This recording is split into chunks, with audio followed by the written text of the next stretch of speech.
Good evening and a very warm welcome to the black hole. आज की गुफ्तगू का उन्वान आप मेरी पुश्त पे देख सकते हैं, bias in history writing lessons from the Indian subcontinent. So today's session aims to understand the complexities of how historical accounts are shaped by perspectives, shedding light on biases that may have influenced or may influence our understanding of the past. We are very grateful to our speaker. We have Ramachandra Guha with us. He will shortly join us on Zoom. He's an Indian historian, environmentalist, writer, and public intellectual whose research interests include social, political, contemporary, environmental, and cricket history, as well as field of economics. जदीद India की जो तारीख है उसके ऊपर आपका काम काफ़ी अहमियत का हामिल है. On my right sits doctor Pervez Hoodbhoy, जो कि आज के सेशन की मेज़बानी के फ़राइज़ अंजाम देंगे. आप सब लोगों की आमद का शुक्रिया. Please do us a favour and turn your cell phones to silent mode so that there is no distraction. Moreover, when the house is open for Q&A, आप इस गुफ्तगू को ज्वाइन कर सकते हैं. जस्ट रेज योर हैंड और microphone अपने हाथ में आने के बाद आप अपनी बात कीजिएगा. Ladies and gentleman, please welcome Ramachandra Guha and Pervez Hoodbhoy. Thank you. From time to time, the black hole is able to invite persons of very high distinction. And today we have Ramachandra Guha, who is a very accomplished Indian historian, and his books are read throughout India, but most particularly those on Gandhi. In fact, he's written 3 of them. India before Gandhi, India during Gandhi, and India after Gandhi. So that pretty much covers all the way from time t equals minus infinity to t equals plus infinity. So the last book has been particularly successful. It is now standard reading material for all those who want to take the Indian Civil Service examination. And it's a massive 800-page book with another 100 pages of notes. And so he's really done a very thorough job on this.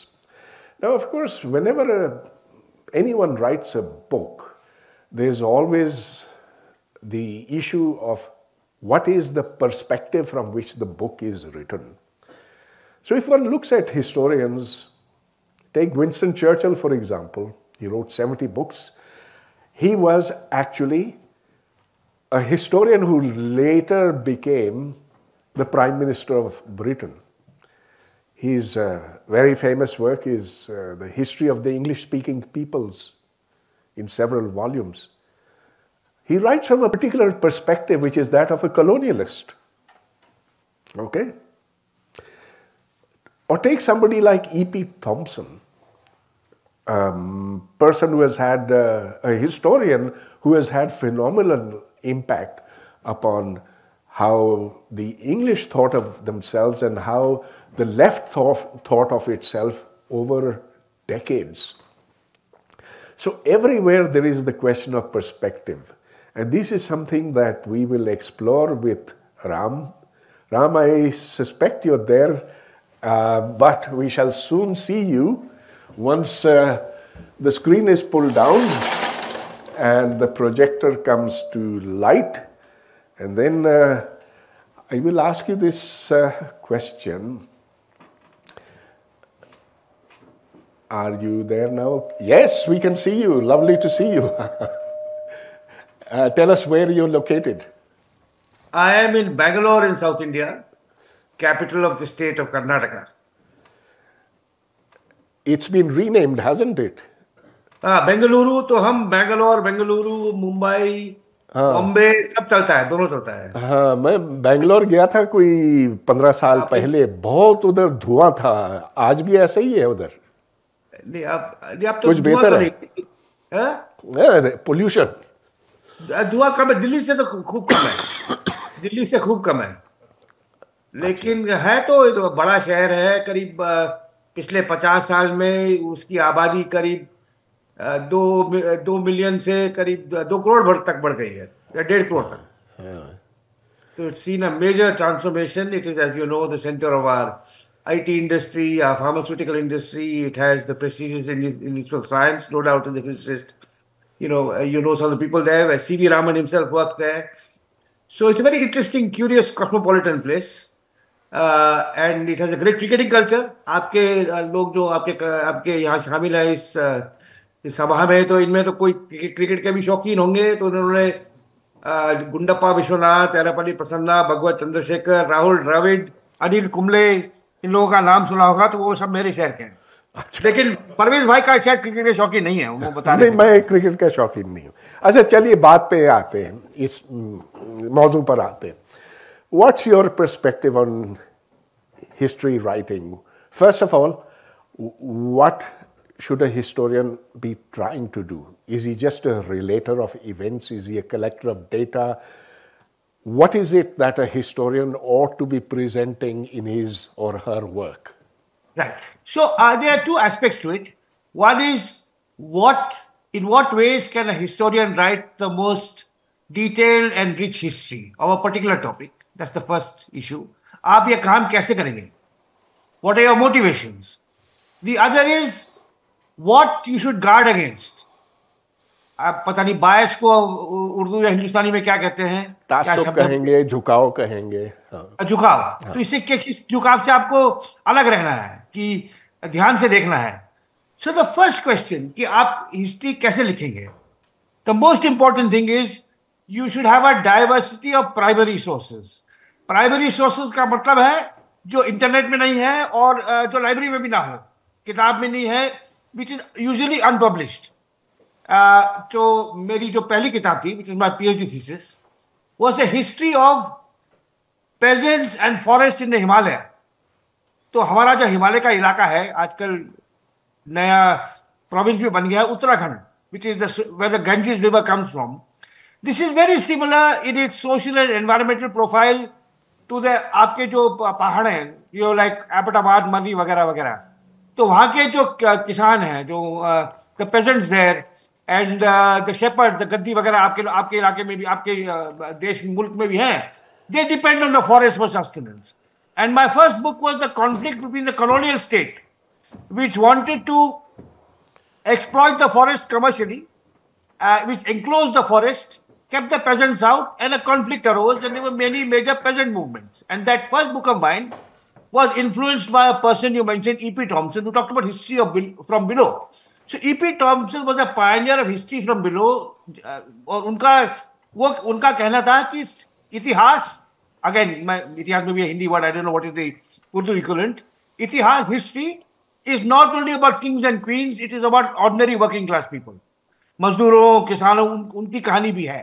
So my first book was about the peasants and the conflict of the state. So how do you find out information which is not in the public domain? You look at government forestry records, you can look at unpublished documents in the state archive. And also, which is very important for historians, particularly in our part of the world, you do not look for materials only in English, because the English records are abundant, because the state keeps it. इस record सरकार जो है अपने जो notes अंग्रेजी में ही लिखती है, particularly the colonial state. So you look in this case for materials in Hindi, letters in Hindi, newspapers accounts in Hindi. If you're talking about the region of the Murray Hills, it would have to be in Urdu or in Pashto or something like that.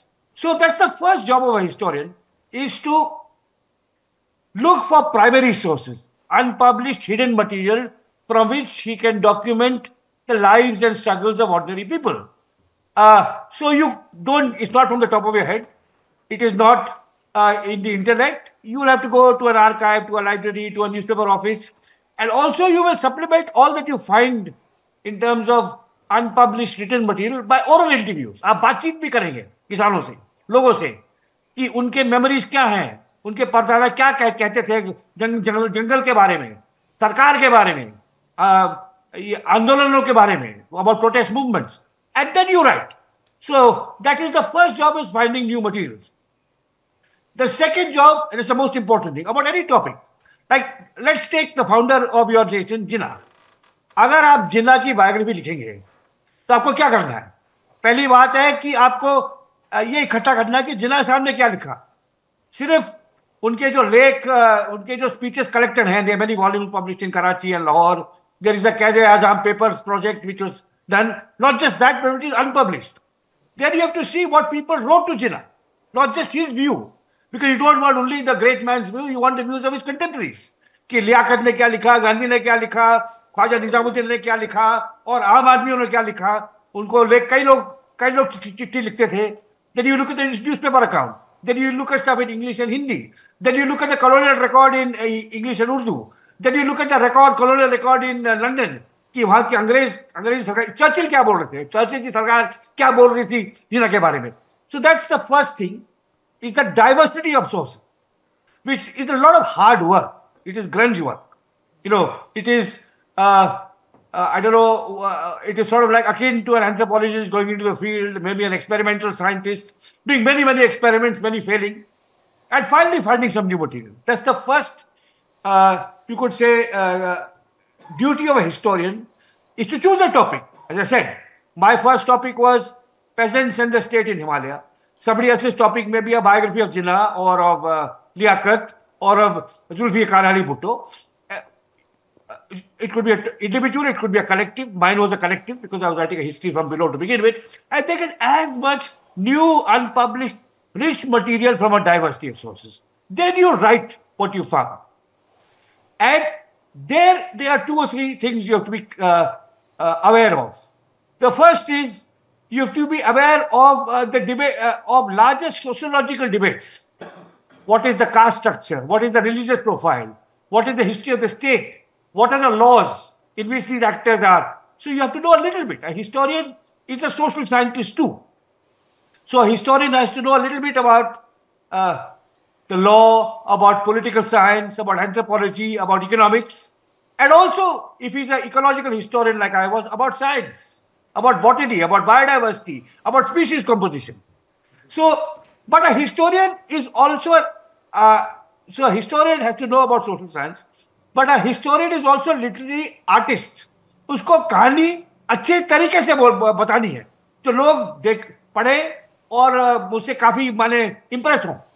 You cannot have a dry, boring style. E.P. Thompson was a beautiful stylist. He was a master of English prose. There will be other historians who are masters of Bengali prose or Urdu prose or Tamil prose, whatever language you're writing in. So that's this. And then you have to guard against biases. You should be guided by your sources and your research. So history is not a science. It's not like physics. It's not like what you do, Pervez. It's not exact. It's not like mathematics. But it is not myth either. It is somewhere between myth and... It's not myth. It's not a pure truth. It's an approximation to the truth. And in seeking that approximation to the truth, you have to guide, and when you talk about biases that you may have as a historian, and everyone has a bias. You may be a... we can talk about that later. But let's stop here for a while, okay? Yeah.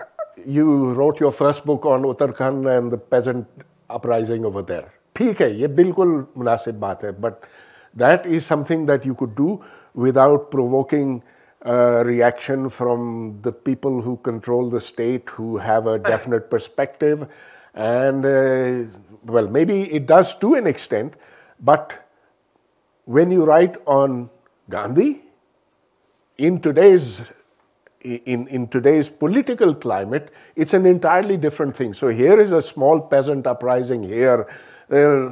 There'll be other uprisings elsewhere, small things here and there. But when you talk about something that matters on the national scale, then it's altogether a different matter. Now let's take the example of Jinnah, which you gave. Look, his speeches are all over the place. The Qaid-e-Azam papers, 30 volumes of them. All his speeches are there. But historians will dig into the same bag of facts. They'll pull out what they want and present this Jinnah or that Jinnah. So what about you in your treatment of Gandhi? So I'll come to that. But first I'll answer, I'll slightly question or rebut, or you're saying that when you write about peasant movements, there is no debate. There's also an ideological debate. The peasant movement has various leaders, and the leaders have descendants. So the grandson one will say, you did not give my grandfather enough importance. He was the real leader. आपने किसी और की बात की, किसी और के बारे में ज़्यादा लिखा. Or it could be sometimes the movement, history from below, there could be a party involved. The communists or the Kisan Sabha men say, आपने हमारे संस्था, हमारे organization को credit बहुत कम दिया है. So even at that apparently local, mundane, regional, insignificant level, what you call micro history. ठीक है, नक्सलबारी पर भी ऐसा है, मैंने बहुत क्रिटिसिज्म पढ़ी है, वो जो सीपीआई सीपीएम का आपस में झगड़ा होता था इस चीज के ऊपर, वो सारी चीजें, but today you are viewing something that is on a massive Indian scale. So you know, I'll leave Gandhi and Jinnah aside for the moment, because that's a separate issue. But take my book India After Gandhi, which you mentioned. A major figure there is Nehru. Now, Nehru was, unlike Jinnah, who died a year and who was head of the state, who was Governor General and also running the administration, and who died about a year and a half after partition. Nehru stayed for 17 years. So, as you know, Nehru shaped independent India much more than Jinnah. So, उनको किस ध्यान से देखते हैं? So, my book, India After Gandhi is dead. So, Gandhi dies 5 months after independence, well before Jinnah. So, that's why it's called India After Gandhi. Now, Nehru is an incredibly controversial figure. He was controversial while he lived, and he's controversial even today. Now, what does a historian do to look at someone like Nehru?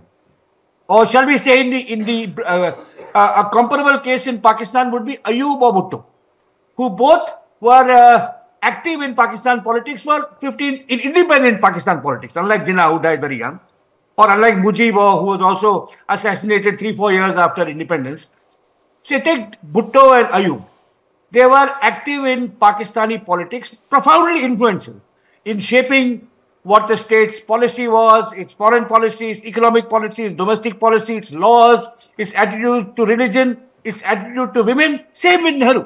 Nehru was also shaping all of this, right? Economic policy, foreign policy, attitude to law, attitude to women, what is the balance between the center and the provinces, federalism, sab kuch. Now, how do you write about this person? Or how do you write about? Let me explain to you. This is very, very interesting. Now, again, you are guided. I tell you what you are guided by as a historian. You are guided by a complete eschewing of hindsight. कि आप आज के नजर से नहीं देखिए कि नेहरू ने सन 55 में क्या किया या अयूब ने सन 60 या 75 में क्या किया. You don't look at today. आज के नजरिए से मत देखिए, उस समय के नजरिए से देखिए. And there is a very interesting line, Pervez, of the great 19th century British historian F.W. Maitland. And I would like to repeat that line for the benefit of your audience, because it's one sentence, but it is really profound. And every historian should have it on the top of his desk. And that line is, that which is now in the past was once in the future. That which is now in the past was once in the future. So when we take Nehru, when in the 1950s he embarked on heavy industrialization, steel plants, coal plants, large dams, no one knew about the environmental crisis in the 1980s, which gave rise to the slogan, small is beautiful. So his economic policies were in consonance with the prevailing economic philosophy of the time. When Ayub or Bhutto, when they were alive, were formulating a certain foreign policy, no one knew that the Soviet Union would collapse. So a historian must never use hindsight. They must place themselves in the shoes of, shall we say, Ayub or Bhutto or Nehru at the time. And based on the evidence of the time and the debates of the time, and the उन्होंने जो किया ठीक था या नहीं ठीक नहीं था. So that, I think, hindsight is very important. And mostly when you come to people like in either of our countries, I said it could be Gandhi and Jinnah, it could be Nehru and Ayub. Most popular debate is conducted with the virtue of hindsight, which makes the historian's job very much more difficult. One last thing I'll say about Nehru, which is very, very important in the Indian context and in the current Indian context. When Nehru died in 1964, he had already nominated Lal Bahadur Shastri as his successor as Prime Minister. Indira Gandhi wanted to migrate to England because her two sons were in England. So Shastri became prime minister. Shastri was a very successful prime minister, but then he had a heart attack and died after 18 months. And the Congress party said, we will bring back Indira Gandhi and make her a compromise. And then Indira Gandhi brought in her son, who brought in his, her son, the son, then the daughter-in-law Sonia, unka beta aa gaya hai. So Nehru had no desire to create a dynasty of the Congress party. But today, when the Congress party is run by fifth generation dynasty, everyone blames Nehru. उसी की राय होगी, उसी की इच्छा होगी. But that's not true. If you look at the correspondence of 63-64, when Nehru was sick and dying, he said Shastri will be my successor and Indira will have nothing to do with it. But it's so difficult to argue with people today because they see Rahul Gandhi saying, मेरे दादा ने ये किया, मेरे परदादा ने ये किया, and invoking the family all the time. So I think these are the hindsight is always used to debunk historians, to polarize history in a partisan ideological way. But the historian must be true to his calling and resist hindsight. ठीक ठीक, बहुत मुनासिब. अच्छा, पहले आपने बात की थी डेटा की, कि डेटा होना चाहिए, आपकी अपनी रिसर्च होनी चाहिए.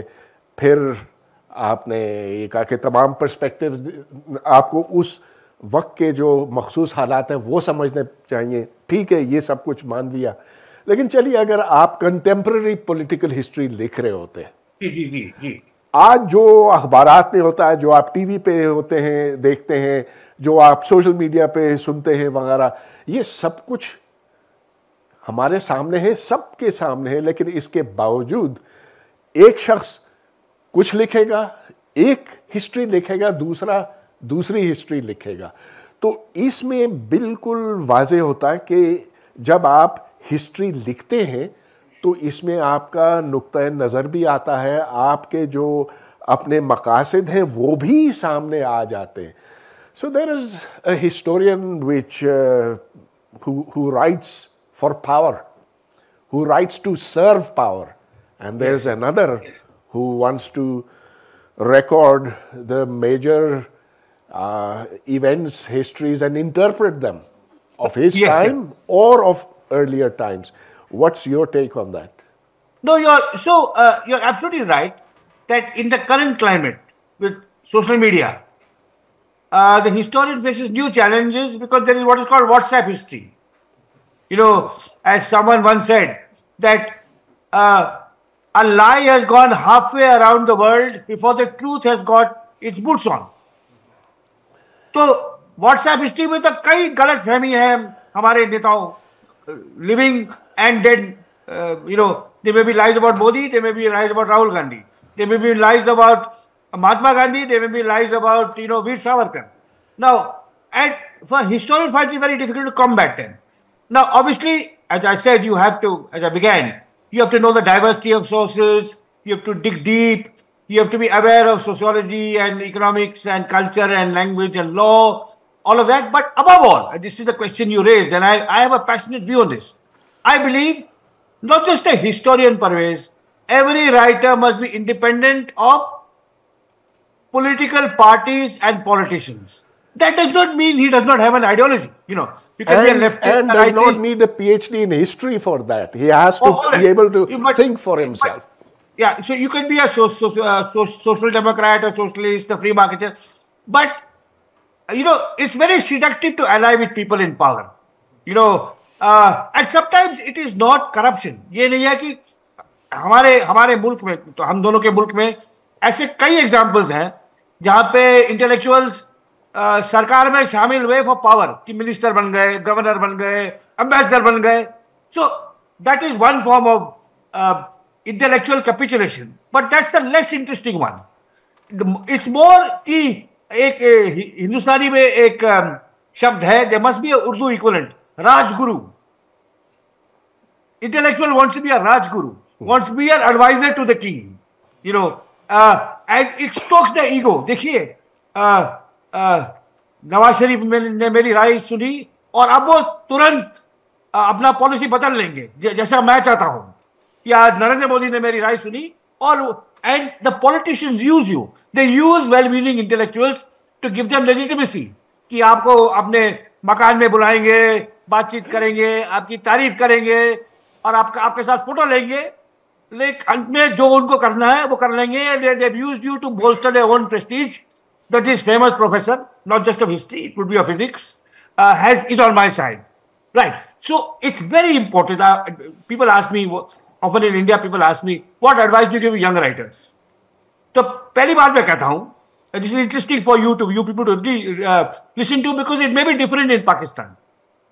I tell them, never get yourself photographed with a politician, because the publisher will tell you. देखिए, now today, as it happens, Narendra Modi is very popular.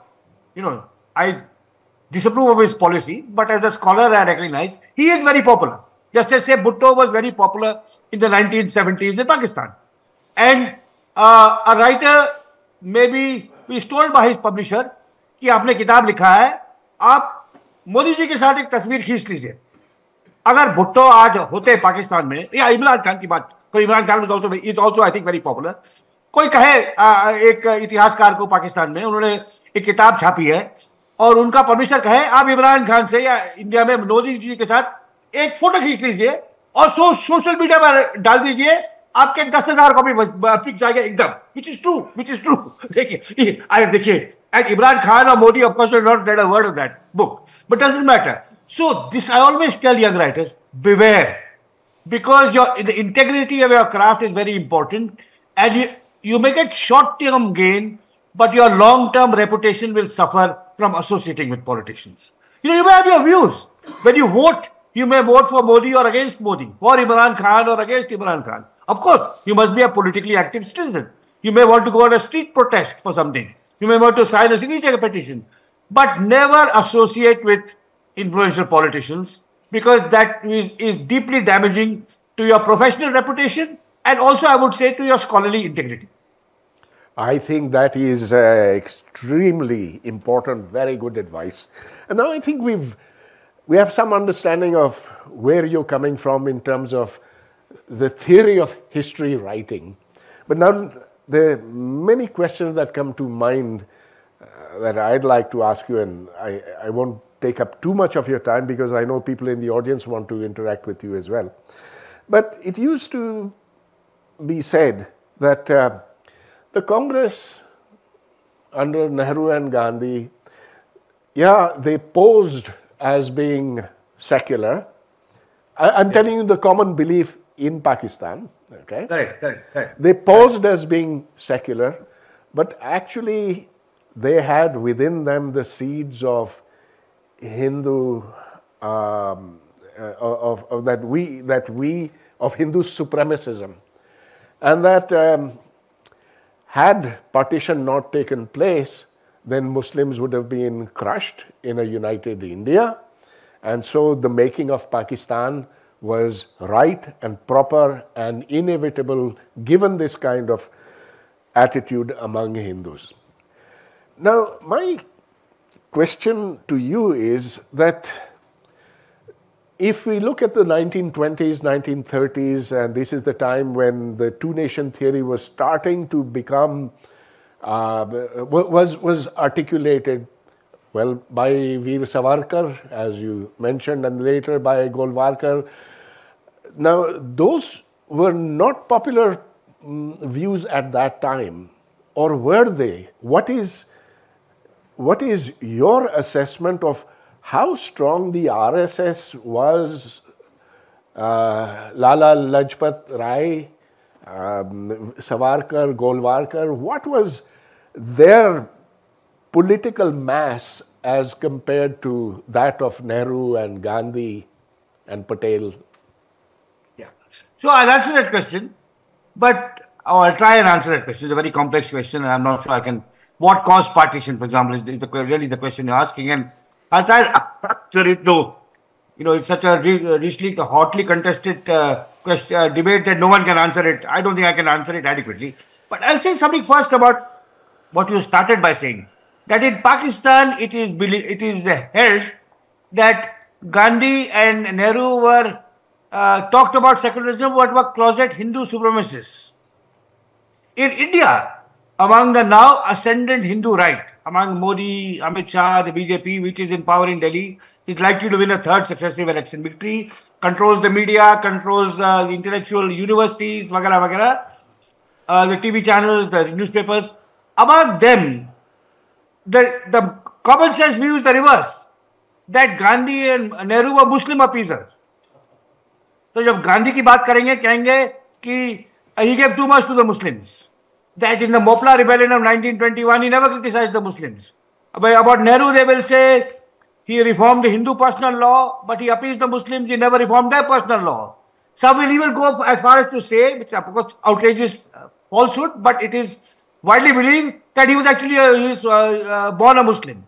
So it's very interesting that while some people in Pakistan may still believe that Nehru and Gandhi were not secular enough and were Hindus, pro-Hindu. In India, the common belief today is that Gandhi and Nehru were pro-Muslim. For whatever reason, I think it's like it's rather curious. Now, I think Gandhi's, I'll tell you, I'll try, this is a very interesting and serious and complicated debate. So let me try and answer it to the extent possible. First, what were Gandhi's views? Now, Gandhi, and I think this is it's a very interesting way of looking at Gandhi's failure in India to bring Hindus and Muslims together on a common political program. Now, in South Africa, where Gandhi was for 20 years, and about that period I've written a book called Gandhi Before India, Hindus and Muslims came together under Gandhi's leadership to fight the racist laws of the South African regime, European regime. And they even held some of their meetings in mosques. It's inconceivable कि मस्जिद या मंदिर में ऐसा meeting हो, संभव ही नहीं. It's not possible in 1920s in India or 2020s in India or Pakistan. India in undivided. But because in the diaspora they were united. जैसे कि आप भी आज देखेंगे, you have lived in America, आप देखेंगे डायस्पोरा में हिंदुस्तानी और पाकिस्तानी लोग आपस में बहुत दोस्ती होती है, काफी. आप शायद कम हो गई है because of Hindutva, but at least 20-30 years ago there'd be a lot of bonding. So the diaspora, you are South Asians, you are brown, and in South Africa opposed to the whites. Now Gandhi came back, and in 1920, probably the one major political mistake of his life, which was made in good faith, was to support the Khilafat movement, which Jinnah opposed. Because Gandhi thought कि जैसे मैंने Jinnah did not support the Khilafat movement. He opposed, I said. Yeah, he opposed. Yeah. So I said Gandhi's biggest mistake, probably, in retrospect, was to support the Khilafat movement which Jinnah opposed. But why did Gandhi support the Khilafat movement? He thought, in South Africa, I brought bhaichara and dosti between Hindus and Muslims by befriending the top Muslim leadership. और अगर मैं ये हिंदुस्तान में भी ऐसा करूं और शौकत अली और मोहम्मद अली और मौलाना अब्दुल बारी के साथ मिल के आंदोलन चलाऊं, मूवमेंट चलाऊं, तो सब हिंदू समाज और मुस्लिम समाज इकट्ठा हो जाएगी. Of course, that did not happen for multiple reasons. But Gandhi's belief in Hindu-Muslim harmony, despite this strategic error of the Khilafat movement, remained till the end. And his greatest moments were in 46, 47, 48, when under the horrors of partition, he was on the streets in Bengal, in Delhi, working for Hindu-Muslim harmony. In Calcutta and Delhi, he succeeded. And if he had not been killed, he was going to come to Pakistan. And it's like, there's a beautiful, in my book, my biography, I talk about this, that he was going to come to Pakistan. And despite all that was said about Jinnah and his followers about Gandhi, many people in Pakistan wept when Gandhi died. They shut their shops. And Mia Iftikharuddin, who was from Lahore and was a well-known Congress leader, who joined the Muslim League in 46-47, flew from the funeral. And in the flight, he met Gandhi's colleague Sushila Nair, who was in Pakistan, and he told her, "We have killed him. हमने उनको मारा है by our bigotry." Now, both sides bigotry. So, there's Gandhi may have made that error of the Khilafat movement, but he was all his life deeply committed to Hindu-Muslim harmony. And I quote in my book that the Muslims of India, after partition happened, he said, in India, every person will be secure. Maybe in Pakistan they are killing Hindus and Sikhs, but here the Muslims and the Christians will be secure. Now, Nehru took that forward, but later Congress people have not. They've appeased Hindus, they've appeased Muslims. I mean, the person most responsible for the rise of the BJP and Narendra Modi is Nehru's grandson Rajiv Gandhi, who first overturned the Shahwanu judgment, promising equal rights to Muslim women, and then opened the locks of the Ayodhya temple. However, I want to go back to this question of partition, which I've thought a lot about. Let me say then give me just 3 or 4 minutes more, Pervez, because this is a very important topic. Why did partition happen? And many people on both sides of the border bemoan कि ऐसा नहीं होना था, उसको कैसे रुकाते. अगर हमारे यहाँ लोग कहते हैं, आपके यहाँ भी कहते होंगे कि जब गांधी जी ने कहा कि जिना से कि आप प्रधानमंत्री प्राइम मिनिस्टर बन जाएं यूनाइटेड इंडिया का, तब वो सब ठीक हो जाता है. But I believe, in my view, the roots of partition were caused by the British awarding separate electorates to Muslims in 1909. Because that said, you organize on political lines.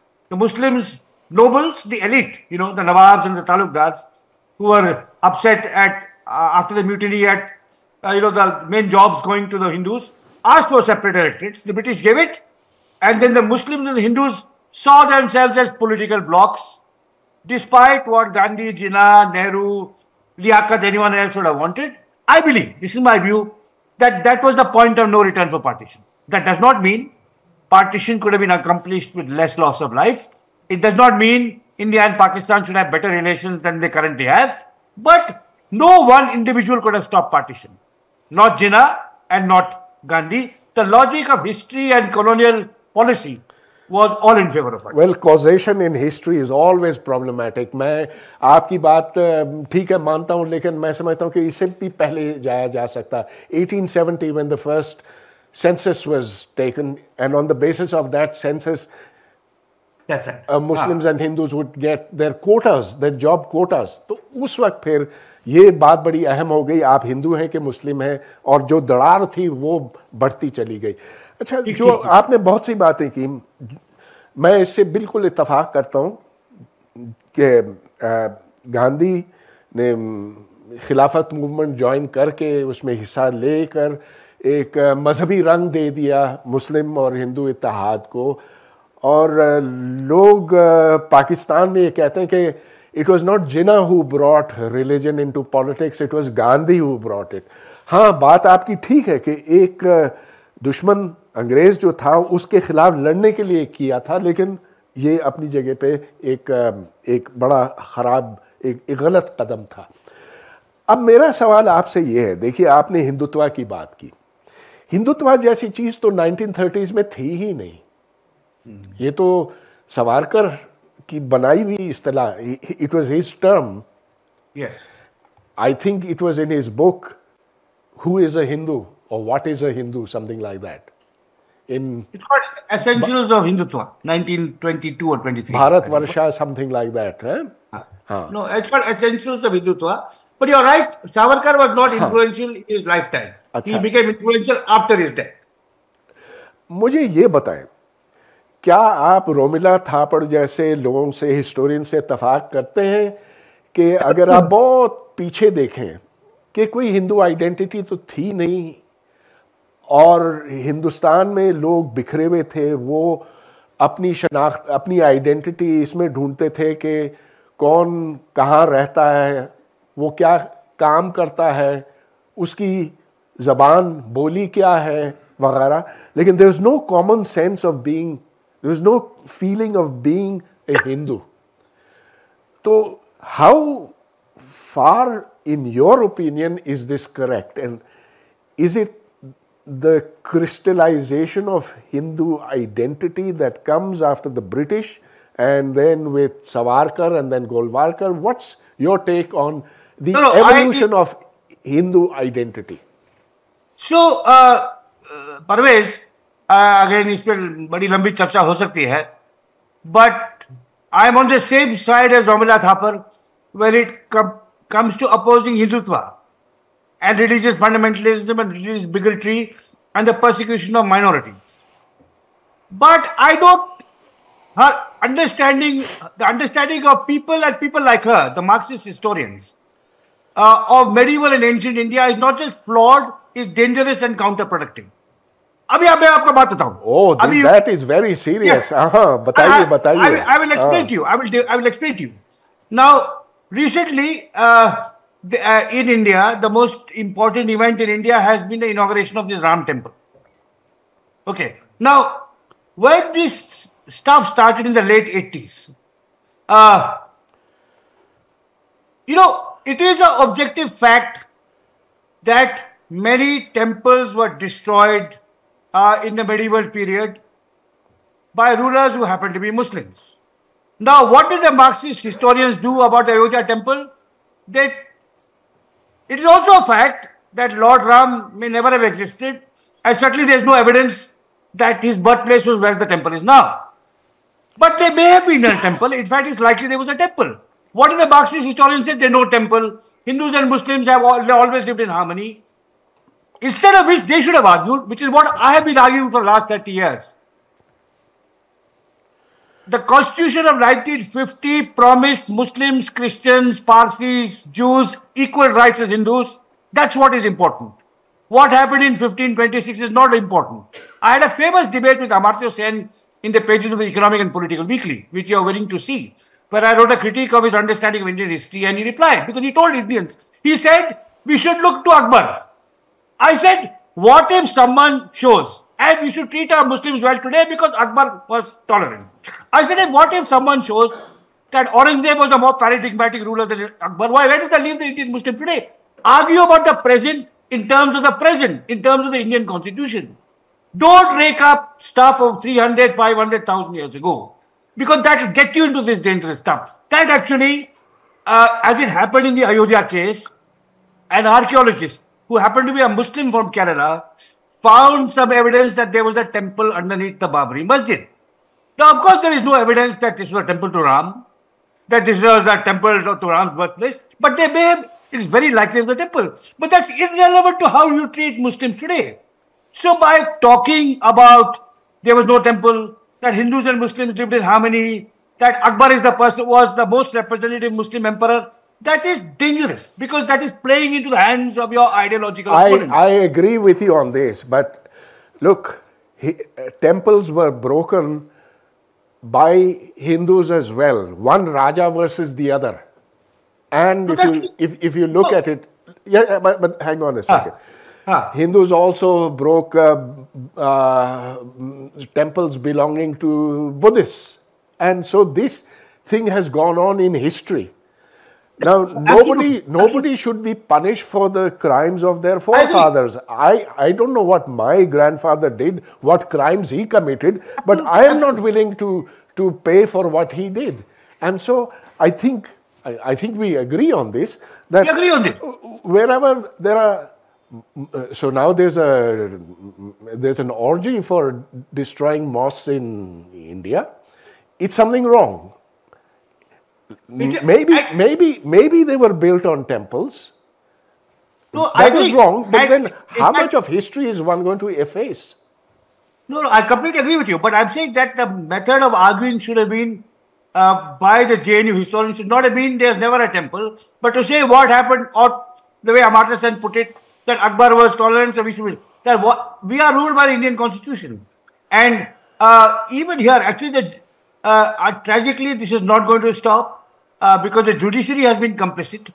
There was a Places of Worship Act of 1991 which said, we will only consider the Ayodhya case and no other case.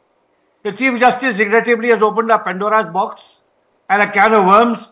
So it is, but I think it's very important to fight current political battles in terms of current contemporary democratic principles, not either way. So it's wrong, absolutely wrong for Hindutva to say that so-and-so demolished, Aurangzeb or Babur did that in such and such a year, so I will do this now. Absolutely wrong. But it's equally, not equally, but at the same time it's mistaken for progressive historians to say there was peace of harmony in the past, because there may not have been peace of harmony in the past, of any kind. Today we are guided by the values of the present, which is democracy and pluralism and protecting the rights of minorities. And the history should be kept separate, and the current political battle should be kept separate. But it is, we are, of course, today is. But I want to talk a little bit, if I may. I don't know how much time before we go to the audience. Can I ask you for your opinion on the book on temple destruction by Robert Eaton? No, I think again it's a mistaken line of argument. One should not go down that road. One should not go down that road, because it is playing into the hands of these guys. So what is the fight? Yeah, but do you feel that the historical evidence is... Richard Eaton is a great historian. His book on Bengal and Bijapur is fantastic. But the argument that no, temples were destroyed for economic reasons, not for religious reasons, don't get into that.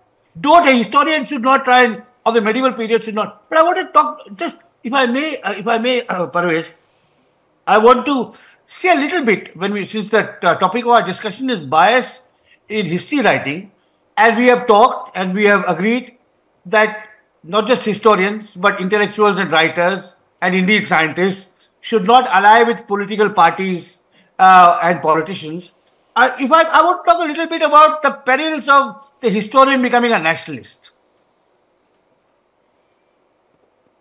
That is certainly something very important. Go ahead.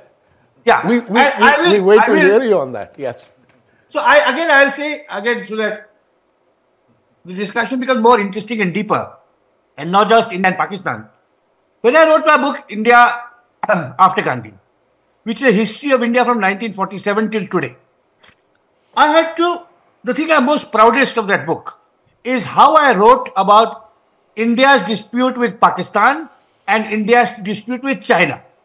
And when I wrote about India's dispute with Pakistan, which is basically about Kashmir, I tried to write about it as a scholar, but I won't talk about that. I'll talk about India's dispute with China. Now, why have India and China had an endemic dispute which has resulted in war and even till today border skirmishes? That is because it is a contested border, and I documented in my book that there is a western border and there is an eastern border. And the situation is as follows, which makes it so complicated. In the western border, which is Ladakh bordering the Indian province of Ladakh bordering Tibet, India's historical is much stronger. That is, the rulers of Ladakh and Jammu and Kashmir had controlled that area for 500-600 years. And China's case is weak, but China wanted access to that disputed area because it wanted to build a road between Xinjiang and Tibet. It's two troublesome provinces. Now, when you move to the east, which is the Indian state of Arunachal Pradesh, bordering that part of Tibet, China's case is stronger because there are Buddhist temples in Arunachal Pradesh which historically paid tribute to the Dalai Lama, which means they were looking across the border. Now, I was able to document that where the Chinese interest was, but China is not interested in anything in Arunachal Pradesh. But the Chinese interest is stronger, their case is weaker. Where the Indian interest is stronger, their case is weaker.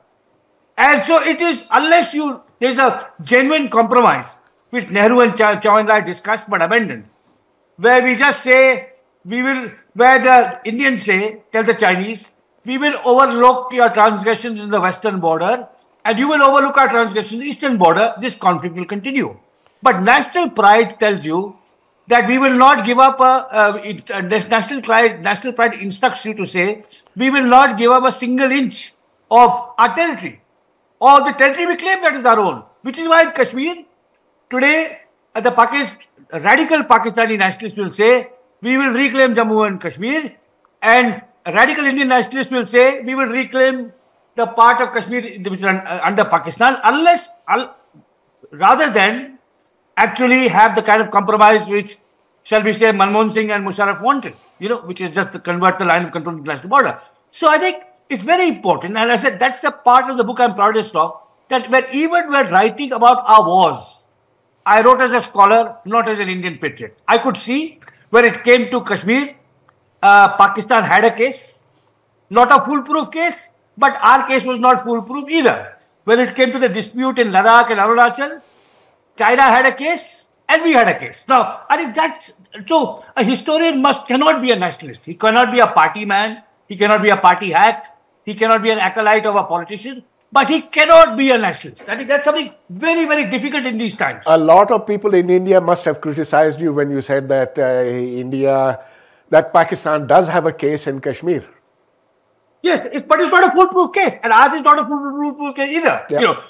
That's why the conflict continues. So unless we each recognize कि हमसे भी गलती हुई, तुमसे भी गलती हुई, छोड़ दो और अब अपना कुछ कर लेंगे. Similarly with China, So and that of course is very true today. If you look at Israel and Palestine, which is such a polarized debate, but the truth is, Pervez, and I think you will agree with me, that both sides have claims to the land, both sides have committed horrific crimes.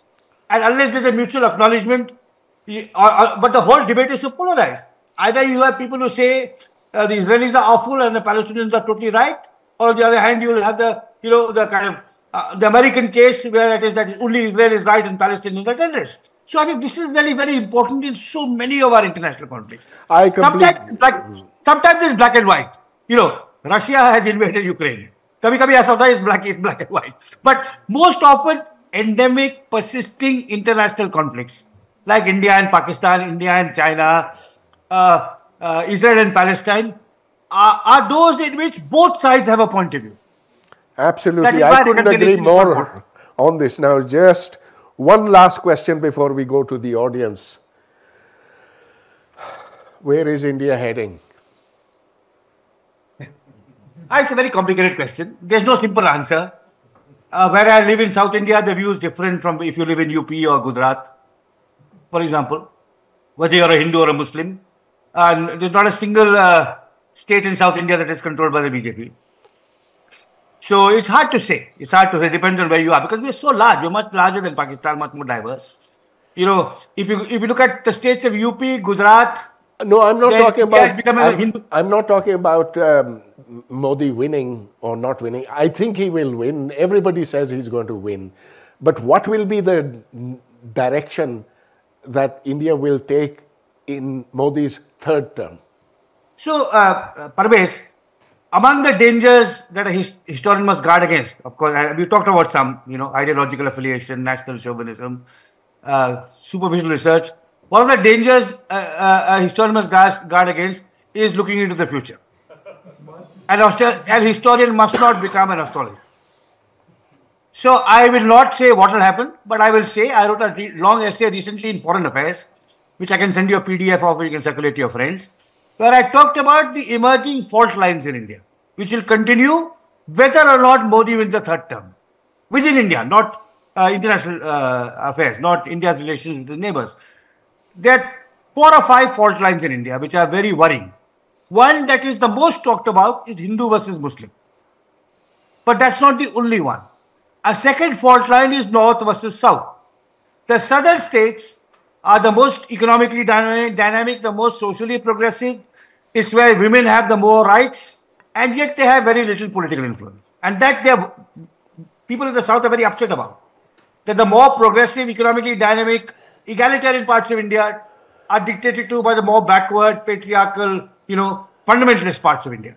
So that will grow. So Hindu-Muslim, North-South. Then a third fault line is the state against individual freedoms. Cracking down on dissent, arresting people. Of course, this happened with the Congress too, with Indira Gandhi and the emergency, but that is the third fault line. A fourth fault line, which is common to us and you, is the collapse of institutions, the independence of institutions. The media, the judiciary, the civil service are just doing whatever the political bosses tell them to. And the fifth fault line, which is very serious, unacknowledged, and which my Foreign Affairs essay talked about quite a lot, is humans versus the environment. The destruction of our air, water, soil, etc., which is having adverse health and livelihood impacts on hundreds of millions of Indians, and this environmental degradation is occurring independent of climate change. Climate change is making it worse, but it's the extractive, careless, insensitive policies of successive governments that has caused this environmental crisis. So what I try to do in my essay is to go beyond Modi, go beyond even Hindu and Muslim, and talk about 4 or 5 major fault lines that we face, and which I hope my fellow citizens will pay more attention to, because the press doesn't talk about it. The press is only interested in elections. कि मोदी को कितने seat, BJP को कितने seat मिलेंगे, कांग्रेस को कितने मिलेंगे, कौन इस पार्टी से छोड़ के दूसरे पार्टी में गया है. They are only obsessed with the trivialities like that, and those are not really the deeper problems we face. So, agreeing with your 5 fault lines, there is a 6th one that you seem not to have mentioned. That's elite capture. It's completely evident with these wedding celebrations, which are disgusting, where you invite celebrities on business class, on chartered flights, and this in a country with such extreme poverty. My next column is about this. Excellent. So I'm not ignorant of it. My next column, which will appear on Saturday and it will come in scroll on Sunday, is about this. Good. Now I think the audience has long been waiting to ask. मैं एक अपना view दूंगा, point of view, और अगर आपके पास कोई counter argument है गोया साहब के पास या डॉक्टर हुडभॉय, मैं सुनना चाहूँगा. आप ये लेफ्टिस्ट और जो लिबरल हिस्टोरियंस हैं, ये उनका एक बड़ा स्टॉक फ्रेज है कि जी we are not people living now are not responsible for the crimes of their forefathers. ठीक है, या जिनको क्लेम करते हैं अपने फोर फादर्स. ये बात दुरुस्त है, लेकिन इसमें एक बहुत बड़ा बट आता है, but with a big B, with a capital B, और वो ये है, यार ये मेरा व्यू है और मैं I strongly hold this view, कि अगर आप अपने फोर फादर, अपने एंसेस्टर्स, नॉट फोर फादर्स, या जिनको आप सोचते हैं कि वो आपके वो हैं, उनके क्राइम्स को एक्नॉलेज करके क्राइम के तौर पे, आज अमेरिका में बच्चे को पढ़ाया जाता है कि ब्लैक्स के अगेंस्ट क्या क्राइम्स किए गए या एबोरिजिनीज के अगेंस्ट क्या क्राइम्स किए गए.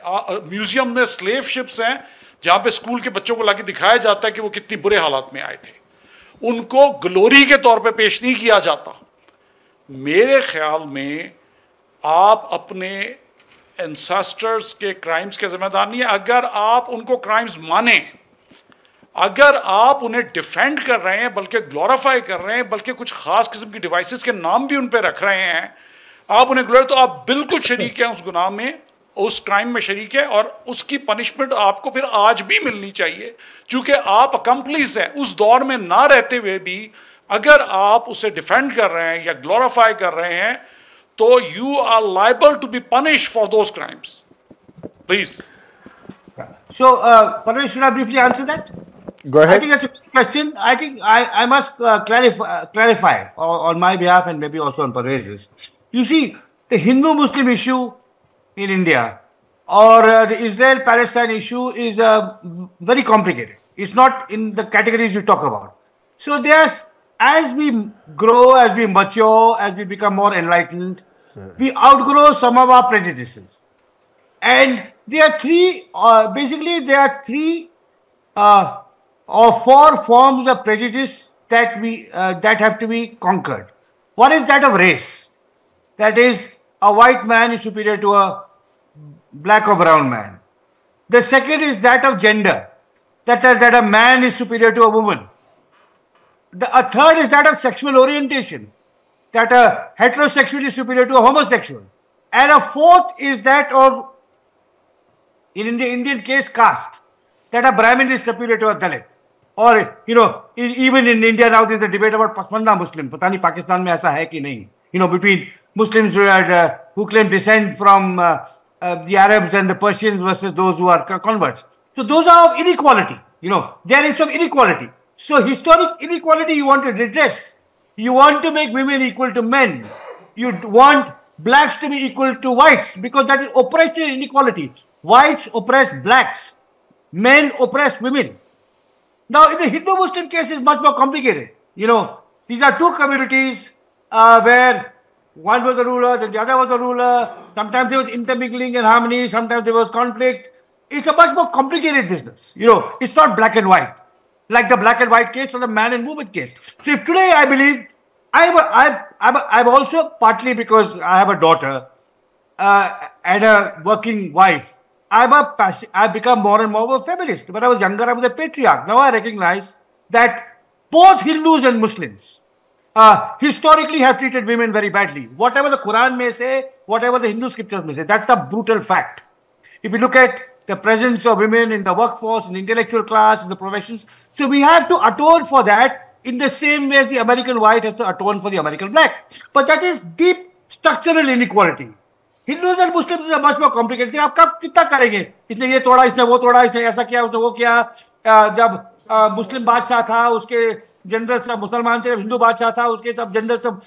तो that is unending and unproductive, because Muslims and Hindus were kind of more or less on par broadly through most of their history, and we have to find a way for them to coexist. So I think I don't know whether I'm making myself clear, but these two situations are different. If it is structural pervasive inequality, then you need to address for that historical injustice. The way whites have treated blacks, or men have treated women, you have to redress. Or Brahmins have treated Dalits. But Hindus and Muslims is a much more complicated business, where both sides will say, तुमने ऐसा किया 500 साल पहले, और हम अब तुमको दिखाएंगे, हम रिवेंज लेंगे, and that will never stop. मेरे ख्याल में आपकी बात में बहुत वजन है. कोई मुसलमान अगर ये कहे कि मैं बुत चिकन हूँ और वो रहता है हैदराबाद दक्कन में, इंडिया में रहता, तो फिर उसकी ज़िंदगी तो अजीरन कर देंगे वो. फिर तो साथ रहना नामुमकिन है. अगर आप महमूद गजनी को अपना हीरो समझते हैं और समझते हैं कि सोमनाथ को तोड़ना अच्छा था, तो फिर तो आपको मार पड़ेगी. और मैं इस बात का कायल हूँ कि इंडिया में जो मुसलमान हैं, जो मैंने देखा है, तो 60%, 70% ऐसे हैं जिन्होंने ये समझौता कर लिया हालात से, जो समझते हैं कि ऐसी चीज़ गलत है, माजी में हुई थी, अब इसके बारे में हम सोच भी नहीं सकते. फिर भी उधर एक पसमानदा तबका है, जहनी तौर पर पसमानदा है, जो ये कहता है कि कोई शादी की उम्र भी नहीं होनी चाहिए. 5 साल की 7 साल की बच्ची की शादी भी हो जाए तो क्या ये मना तो नहीं है. तो मैं समझता हूँ कि जो मुसलमानों ने हिंदुस्तान में मार खाई है, वो इस 30% की वजह से है, और उनकी जो क़यादत है, जो मौलवियों की है. अब ये उधर के मुसलमानों की बड़ी बदकिस्मती रही है कि उन्होंने कोई ऐसी सियासी क़यादत नहीं पैदा की जो उनको जदीदियत की तरफ ले जाए, जो कहे कि जी वो फरसुदा रसूमात हैं, वो सारी बातें जो 1000 साल पहले के लिए शायद ठीक हों, अब के लिए ठीक नहीं है. So I think I am with you in what you are saying.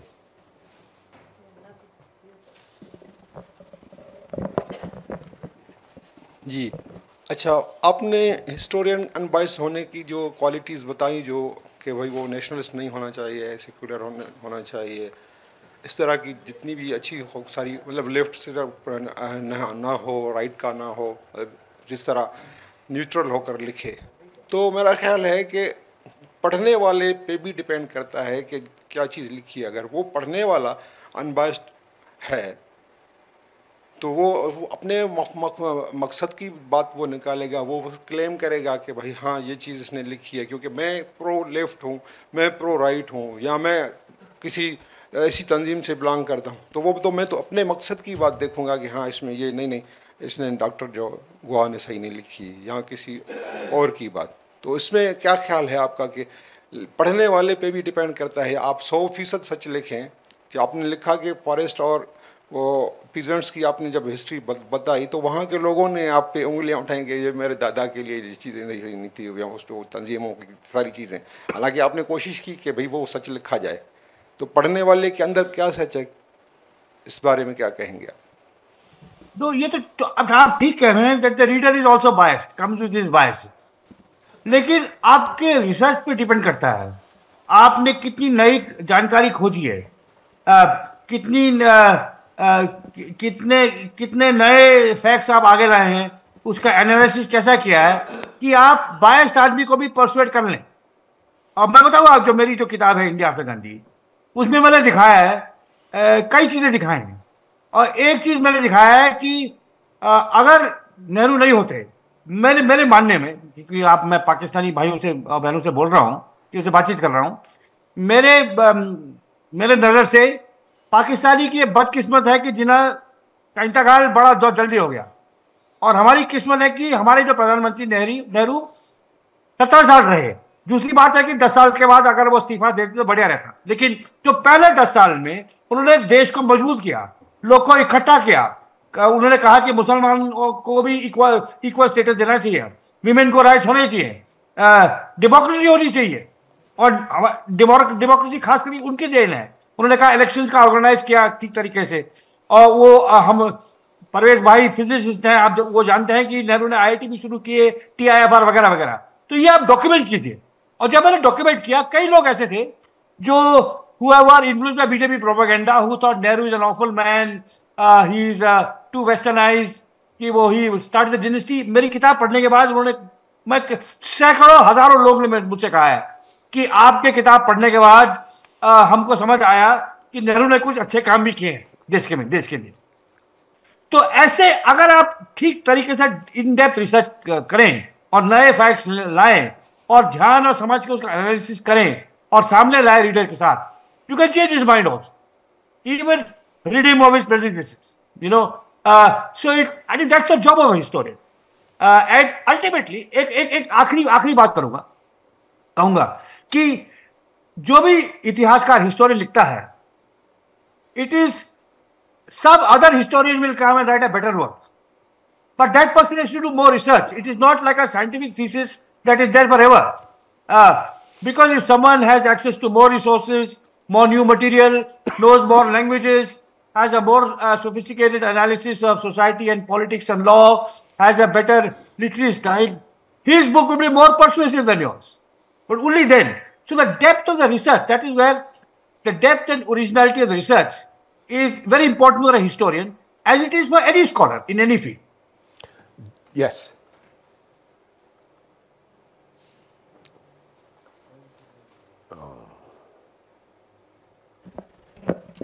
Yes, I want to ask this question about, you mentioned that historians should not look into the future. That was a bit of a shocking statement. So can you elaborate on that? Or Historians should not look into the future. Yes. Because we can use our knowledge of the past, our principal job is writing about the past, is illuminating corners of the past and shining a light on them that have remained invisible or in the dark. That's our principal job. Occasionally, since I also write a column, we may want to come into the present based on our knowledge of the past. कि ऐसा हुआ, तो इसलिए आज ऐसा हो रहा है क्योंकि परसों तरसों ऐसा हुआ. But into the future is a hazard. It's a deadly hazard, and we should just stay clear of it. In fact, because that is wishful thinking. I want a certain outcome. Then it's not the historian but the citizen thinking. कि मैं चाहता हूं कि अगले election चुनाव में ऐसा हो, ये जीते ये हारे, based on my biases, based on my ideological. So I am very careful. I mean, once or twice I have tried to venture the future and I have disastrously failed, including in predicting 1 or 2 elections, Indian elections. So I believe we can use our principal job is illuminating the past. Our secondary job is using our knowledge of the past to illuminate the present. बस इसके बाद और कुछ नहीं, आगे नहीं देखना. As someone famously said, it's safest to predict the past. yes. लेकिन मैं हमारा हिंदुस्तान में मैं बोलता हूँ क्योंकि हमारे देश में ये सवाल मेरे सामने काफी आता है, जो आपके मेरे मित्र मेरे पाकिस्तानी दोस्त ने अभी मेरे सामने रखा कि आप आगे क्यों नहीं देखते हैं, why don't you write a future? और हिंदुस्तान में है, मैं कहता हूँ कि one of the most, it's probably not true in Pakistan or may not be so true in Pakistan, one of the most profitable professions is that of the astrologer. पता नहीं, every family has a ज्योतिष. पता नहीं आपके यहाँ भी ऐसा होता है कि नहीं? बिल्कुल है कि जब शादी तय होती है और तो परिवार किसी के पास जाते हैं, ये ज्योतिष, हम ज्योतिष बोलते हैं हिंदी में, कि कैसा रहेगा, कि ये मेरी बेटी लड़के के साथ खुश रहेगी या नहीं. तो मैं मजाक करता हूँ कि अगर मैं एस्ट्रोलॉजर बन जाऊं, I will be a much richer man, लेकिन मैं उस रास्ते में नहीं जाना चाहता. इधर ज्योति नहीं कहते, इधर नजूमी कहते हैं, बस इतना ही फर्क है. अच्छा जी. सर मेरा क्वेश्चन ये है कि being a sentient human being, we all have feelings, we all have sentiments and affiliations to certain organizations. Like some of the historians would be communist, some would be Islamist. So is it possible that a writing of history is entirely out of bias? Can we filter out history? Because history is done by humans, and humans are sentient beings. They have some affiliations, like certain will have inclination toward a certain ideology. So is it possible that history will be 100% out of bias? Thank you, sir. That's a very good question. It's a very important question. No, a historian will never be completely free of bias. But a historian must try and do what they can to limit or minimize the bias in their work. You know, they will have views, they will have philosophies. So, one way of limiting the bias is not joining a party, not being a communist, but being left wing. You know, you may be more left wing than right wing. Like, don't join the Communist Party because then you'll have to take their line. You know, you may be a. So, then the other thing is always be prepared to be confronted, confounded, and refuted by your research. You start your research with a certain bias. कि ऐसा था हो मेरे ख्याल से ऐसा था. The past was like this. Gandhi behaved like this. Jinnah behaved like this.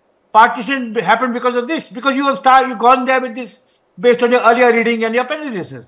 But if the sources and the material and your findings refute your prejudices and your bias, don't suppress the sources. Let them speak and acknowledge that you started with the wrong presumption. So you can never completely reduce the bias. You're absolutely right. But you must always be aware to limit it, to manage it, and to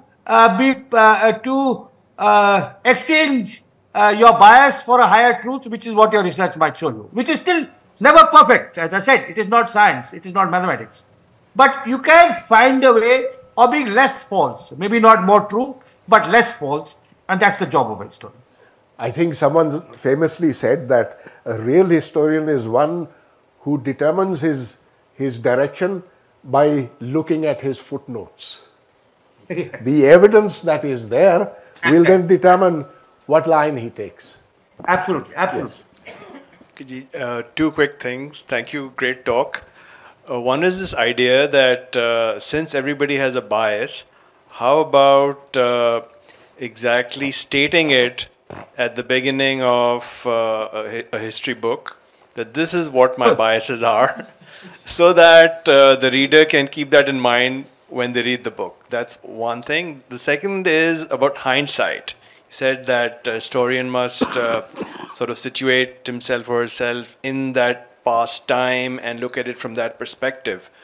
My thought is that, look, hindsight is real. I mean, we are in the present moment, and we know what happened later and what has happened till the present moment. So if we shut out hindsight, aren't we shutting out facts and truths that are additional insights and information that can help our understanding?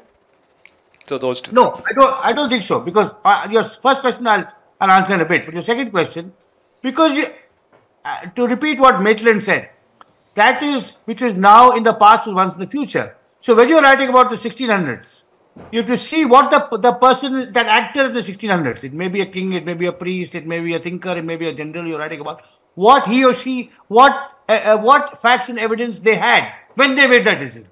So it may be, obviously, this is linked to the previous question, somewhere in your mind will be your unconscious knowledge of what happened after 1600 or what happened after 1947 if you're writing about partition. But you must try to, I think it's very important for a historian to try to limit what hindsight has given them. The other question of making your bias evident, now, that's a very interesting question. You know, and I'll give you two sorts of answers to it. A very, very important question. One is, was given by the great German sociologist Max Weber, who is regarded as the, probably the greatest sociologist ever, and to whom we owe a lot of our understanding of the modern world. He said, he talked about research, and this would apply even to a physicist like Pervez.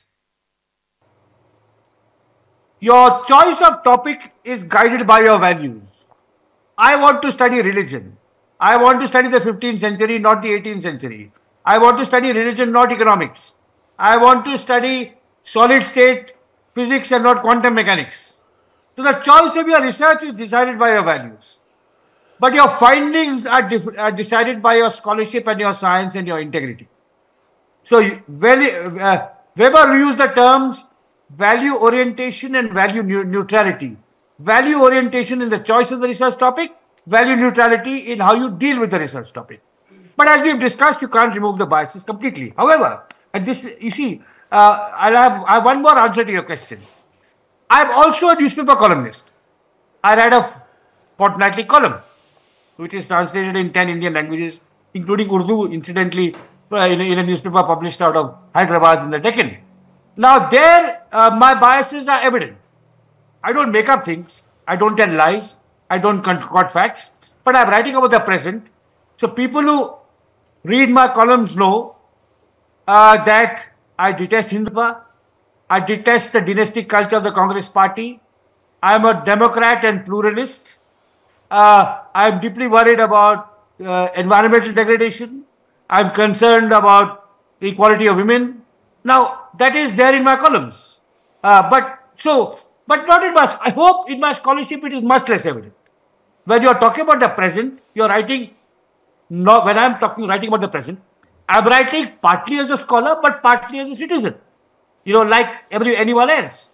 So there clearly, no one who reads my columns can ever be under the illusion that I support Hindutva, or I support the dynastic culture of the Congress parties, or I support a very strong center, because my columns are also about the rights of the states. That federalism means Tamil Nadu, Karnataka, Bengal, UP cannot be steamrolled by Delhi. So I have these values, I have certain values which I believe which I gloss, or in short I say I am a Democrat and a pluralist. Now, that will be there in my columns, but in my history writing, your choice of topic is based on you. मैं इस पे काम करना चाहता हूँ. But what your findings are will be dictated by your research. You can't suppress or distort in your research. Next question. जी अस्सलाम वालेकुम sir. Hood भाई सर, आपका अगेन शुक्रिया ब्लैक होल का कि एक प्लेटफॉर्म हमें दिया हिस्ट्री के हवाले से. बातें तो बहुत है सर, लेकिन 2-3 छोटे क्वेश्चन थे सर आप दोनों हजरात से. ये क्वेश्चन है सर, एक तो सवाल मेरा ये सर कि ये जो हिस्ट्री के नाम पे पार्टीशन के हवाले से जो मूवमेंट चली, जब बंटवारा हो गया, पाकिस्तान बन गया, जिस तरह से पाकिस्तान में एक आम परसेप्शन है कि प्री पार्टीशन जो मूवमेंट थी अंग्रेज़ों के ख़िलाफ़, और उसमें बहुत कुछ हमसे छुपाया गया, अभी तक छुपाया जा रहा है. जैसे वली खान की एक किताब थी फैक्ट्स आर फैक्ट्स, जो ब्रिटिश म्यूज़ियम से जो डॉक्यूमेंट्स डिक्लासीफाई होती थी, वो पाकिस्तान में बैन है. उसमें उन लोगों के नाम है जिन्होंने अंग्रेज़ की ग़ुलामी की थी, अंग्रेज़ से पैसे लेते थे, हमारे मजहबी मौलवियों से लेके हमारे जागीरदारों तक. ये चीज़ें हमें पाकिस्तान में नहीं पढ़ाई जाती, नहीं दिखाई जाती. क्या सेम यही सिचुएशन रामाचंद्रा साहब से सवाल है कि वहाँ पे इन्होंने क्या सलूक किया, जो इनके गद्दार थे इंडिया में, वहाँ पे भी यही सलूक हुआ उनसे. सेकंड क्वेश्चन भी सर पार्टीशन से रिलेटेड ही है.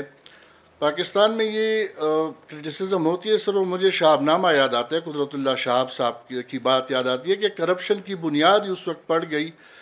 जो लोग माइग्रेट हो गए हिंदुस्तान से, उन्होंने यहाँ पे झूठे क्लेम ही करना शुरू कर दी, झूठे क्लेम करते थे. कोई भी उनमें मोची नाई तरकान नहीं होता था, सभी नवाब होते थे वहाँ के कि हमने इतनी जागीरें चुन ली, और यहाँ पे तो सर जो हिंदू वहाँ पे आए थे वो भी माइग्रेट करके, क्या यही क्लेम उनका भी था? और सर एक लास्ट क्वेश्चन आप दोनों से, कश्मीर तो ज़ाहिर बात है सर एक डिस्प्यूटेड एरिया में, उसकी बात नहीं कर रहा. जब हमने ये फ़ैसला कर लिया हुड भाई कि हमने अलहदा मुल्क में रहना है, हम मुसलमानों ने अपने लिए एक मुल्क बना लिया पाकिस्तान, ये इंडियन मुस्लिम्स की फ़िक्र हमें क्यों हर वक्त रहती है? जो वहाँ के सिटीज़न्स है, जो वहाँ के उन पर जो भी गुजरती है, उनकी फ़िक्र हम क्यों करते? क्योंकि वो तो हमें कहते हैं कि आप जाने हम जाने, हमारा मुल्क जाने. जिस तरह प्रेसिडेंट मुशर्रफ एक दफ़ा गए थे तो मुंबई में कॉन्फ्रेंस में उनसे सवाल हुआ कि, तो उन्होंने कहा कि इंडिया में मुसलमानों के साथ जुल्म होता है. तो उनको कहा गया कि भई आप अपने काम से काम रखें. तो हमें उनकी फ़िक्र क्यों सताती है? मतलब हम तो महफूज है ना, अमन से हैं, वो जाने, उनका मुल्क जाने। सर इन तीनों हवाले से आपकी गाइडेंस चाहिए थी। Thank you ji. Over to you. I'll try to answer the first question. The second and third is already addressed to Pakistanis. That the second question, कुछ ऐसी बातचीत होती है कि जो से लाहौर से जो आए हिंदू परिवार, कुछ तो कुछ ऐसा कहते हैं कि वहाँ पे मेरे 1000 एकड़ का आम का बगीचा था, इतना बड़ा बंगला था, वगैरह वगैरह। कभी कभी ऐसे बात होती है, लेकिन I don't know how wide spread this is. पहली बात जो आपने कही, that is in some ways the most important, suppression and distortion and censorship. तो मैं वाली खान की किताब को मैंने तो नहीं देखी है, तो परवेज साहब तो शायद उसके बारे में बोलेंगे, लेकिन जरूर ऐसा यहाँ भी होता है, लेकिन यहाँ पे कम होता है। मेरे ध्यान से कम इसलिए होता है कि ये ऐसे जो काम सेपरेशन सेंसरशिप का है वो सरकार का होता है और पॉलिटिशियंस का, state and political leaders. But we have a larger free market in publishing. तो हमारे जो स्कूल टेक्स्ट बुक्स हैं वहां पे बहुत ज्यादा डिस्टोर्शन होता है। अगर कोई बीजेपी की सरकार हो तो एक तरीके का हिस्ट्री पढ़ाएगी, कांग्रेस की सरकार हो दूसरे तरीके का, स्कूल टेक्स्ट बुक्स में कम्युनिस्ट सरकार तीसरी तरीके का। लेकिन we have a independent publishing industry, so we have many publishers who are relatively free of censorship, that are not controlled by the state, where there is a market for the same. So what happens if I write a book that is critical of Hindutva? If I write a book in praise of Hindutva, मैं आपको example बताऊं. If I write a book in praise of Hindutva and I get a photo taken with Modi ji, and this happens, the government machinery will order 20,000 copies and distribute it. But I can't say how many copies I'll sell in the free market. If I write a book against Hindutva and it is well argued, well written, it will not a single copy will be bought by a government library or government office.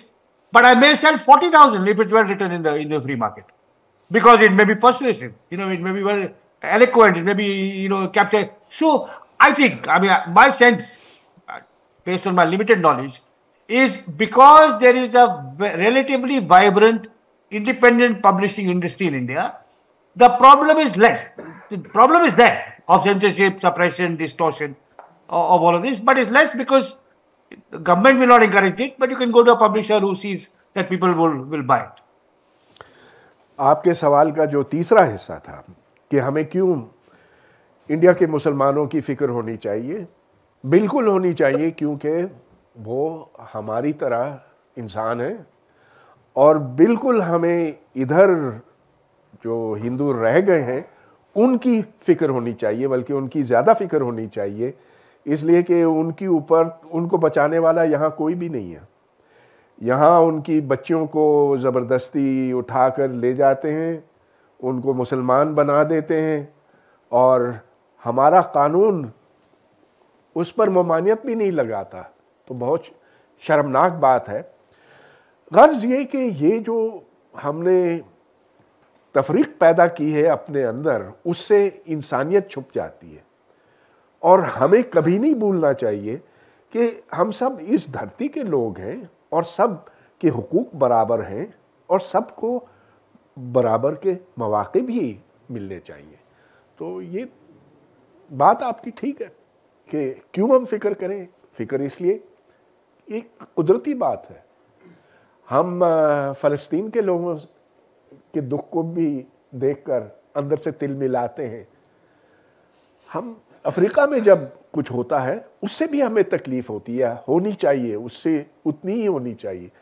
तो we should learn to think in as humans. ये counter argument ये sir कि हमने तो उनको उनके रहमो करम पर छोड़ दिया ना, हमने तो सर उनको छोड़ दिया उनके रहमो करम पर ना। या तो हम यूनाइटेड रहते तो जो हालात वो फेस कर रहे वो हम भी फेस कर रहे होते। अब वो जाने सर, उनकी सरकार जाने, उनका मुल्क जाने, क्योंकि सर जो वहाँ पे रहते मुसलमान तो वो तो अब उनका मुस्तकबिल, उनकी बका इंडिया से सर, पाकिस्तान से तो नहीं है ना। ऐसा तो नहीं है कि उनके मसाइल बार बार उठा के गवर्नमेंट सतह पर, गवर्नमेंट लेवल पर या किसी और लेवल पर कुछ कर भी हम नहीं सकते। उल्टा उनकी मुश्किलात में तो इजाफा नहीं कर रहे। या तो ये कि यूनाइटेड वो होता, बस सगीर होता, बंटवारा ही ना होता, बस ठीक है, जो हम वो फेस कर रहे आज मैं भी फेस कर रहा होता।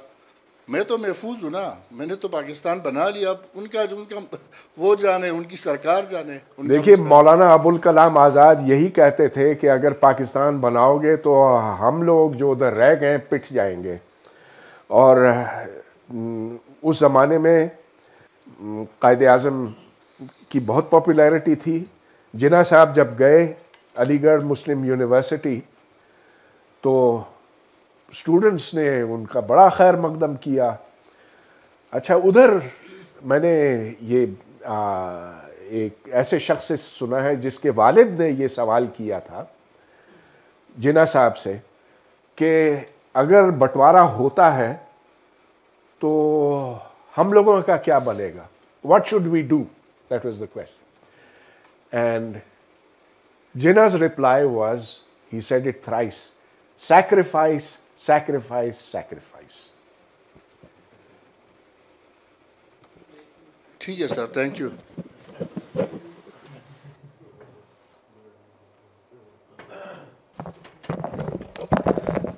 मेरा एक बड़ा मासूमाना सा सवाल है कि why is it so hard for human to be unbiased?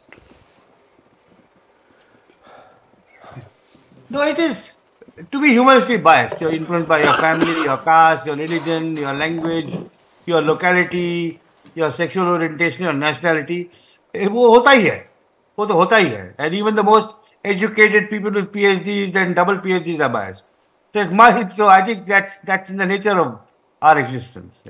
but and we cling to our anchor. We cling to our anchor. We come in alone कि हमारा परिवार हमको बचाएगा, हमारा धर्म रिलीजन हमको बचाएगा, हमारा देश हमको बचाएगा।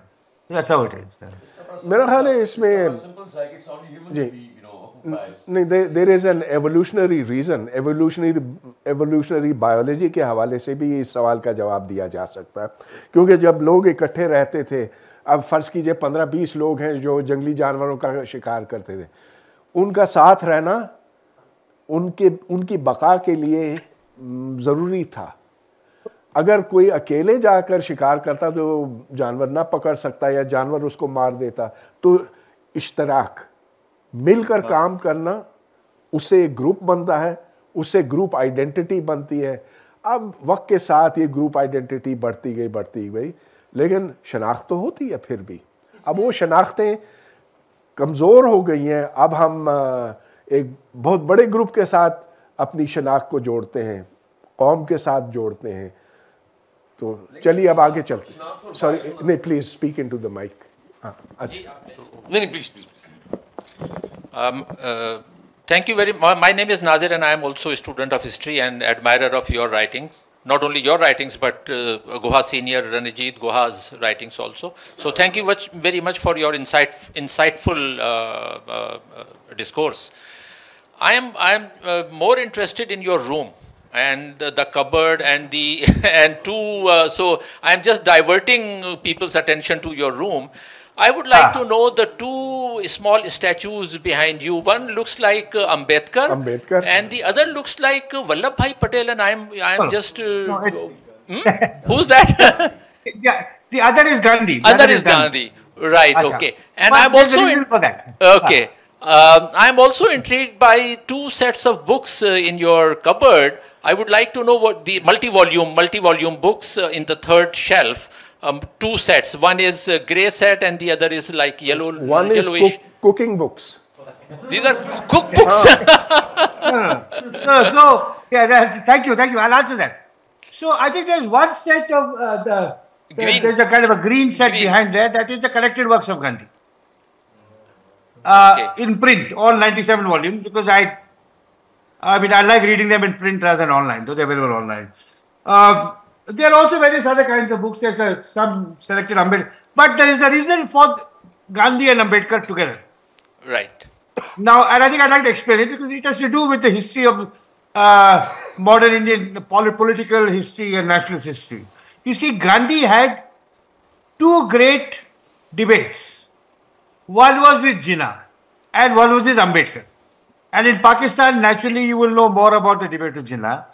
But in India, there was also a debate with Ambedkar.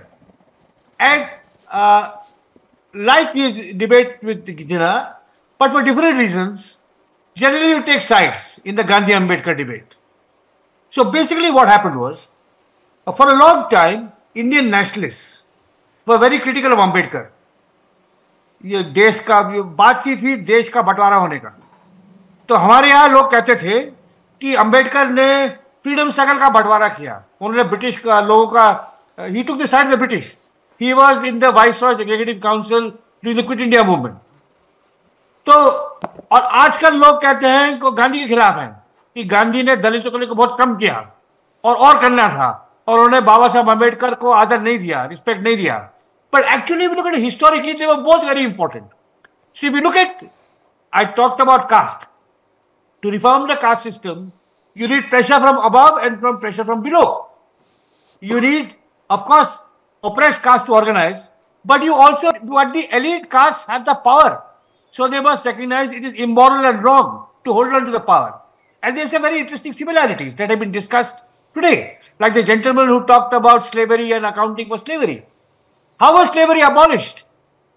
In the 19th century, there was Frederick Douglass and others, the great black leaders, but there was also Lincoln, who said, "Ye galat hai." Lincoln was a white man who said, "This is wrong." Similarly, Martin Luther King had white allies. If you look at gender, you need feminists, but you also need people like Professor Hoodbhoy who are men who believe in gender equality. So my view is, India today needs Gandhi and Ambedkar both. Maybe historically they clashed, they had disagreements. We need them both, and we need them together to fight and pool their resources, their intellect, their vision, their strength, and we can draw differently from them. It so happens that the statue of Ambedkar is bigger than Gandhi. That is an accident. But you know, I actually admire them greatly, both. But I'm glad you noticed that, because I think that for me, this thing, we have to choose. I think we have to choose between Gandhi and Savarkar. We don't have to choose between Gandhi and Ambedkar. You know, as Indians, when I say we, I mean we Indians. We Indians have to choose between Gandhi's vision and Savarkar's vision, but not between Gandhi and Ambedkar. We need them both.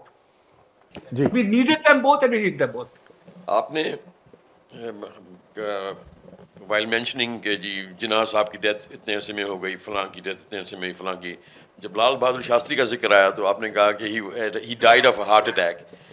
Would you like to rephrase yourself by, saying died of a heart attack, oblique, No. the conspiracy that... He died of a heart attack. He died of a heart attack. But there's a conspiracy... Anything else is a conspiracy theory. The facts are he died of a heart attack. I mean, some Indians feel he was poisoned by the Russians, poisoned by the Pakistanis. They're all lies. No. He died of... But history would have been different if he had not died. Yakinan. And of course, it would have been like Jinnah if Jinnah had not died. If Shastri had not died, there would have been no dynastic culture of the Congress party. And I have written, if Shastri had not died, Rajiv Gandhi would still have been alive, living on his Air India pilot's pension. शायद Indira Gandhi prime minister न बनती. Some company. Sir शायद हो सकता है Indira Gandhi prime minister न बनती अगर लाल बहादुर शास्त्री ना मारे जाते. लेकिन खुद मरे, बीमारी से मरे, वो बीमारी से मरे. I think we now have only online questions, and after that we will end. So, Nayyar, given how forthright you are, have you been in trouble? Look, Pervez, I have been in minor kinds of trouble. There are people who are more forthright than me, who are more in the front line than me. I have been in minor kinds of trouble, and I'm prepared for whatever trouble comes my way. But actually, there are people with my, they are people braver than me, more independent-minded than me, and who have suffered more than me. And I take nourishment and courage from them, as you must too, given very well. Well, you are very generous, given the stands that you've taken against Hindutva and the BJP, and frankly, criticize them. That's not an easy thing to do in India now. Maybe it is not as bad in the south as it is in the north. That, of course, also makes a difference, as you pointed out. No, it's about young people. I tell you, there are young people who are very brave. And I almost, I'm 65. I'm younger than you, but I'm not young. I'm 65. and I wanted to stop my column when I was 65 because I felt I have a few years that दो तीन किताबें लिखने हैं. My real love is for scholarship, not for writing columns. But then the government persecuted a young man who showed great exemplary bravery in the face of the persecution. I won't mention the man. I said, अगर ये लड़का कर सकता है तो मैं क्यों अपने स्टडी में बैठूं और किताबें लिखूं? मैं भी अपना काम करूंगा. Or I'll tell you one more thing. So there was a very famous Bengali writer called Mahashweta Devi. पता नहीं आप लोगों ने उनका नाम सुना है नहीं. She was a novelist who worked a lot with Adivasis.